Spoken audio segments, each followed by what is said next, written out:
If you think getting hired at Microsoft is the final goal, think again. Once you're in, your career is just getting started. Here's what every major software engineering level actually does. L59 Software Engineer, entry level. This is where most new graduates begin. You're learning the code base, fixing bugs, writing tests, and building small features.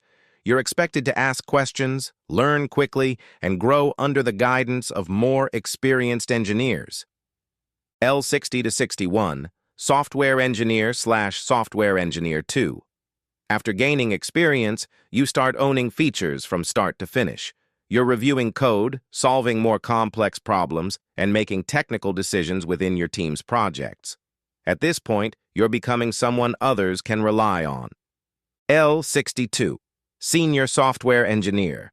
This is one of the biggest milestones. You're no longer just focused on your own tasks. You lead projects, mentor junior engineers, review designs, and make architectural decisions. Your impact extends beyond the code you write. L63 to 65, Principal Engineer. Now you're influencing multiple teams instead of just one. You design large-scale systems, solve difficult technical challenges, and help define the direction of major Microsoft products. Coding is still part of the job, but strategy and leadership become just as important.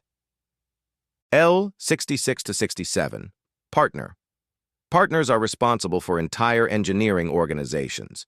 They work with engineering managers and executives to decide what products should be built, where teams should focus, and how Microsoft should tackle long-term technical challenges.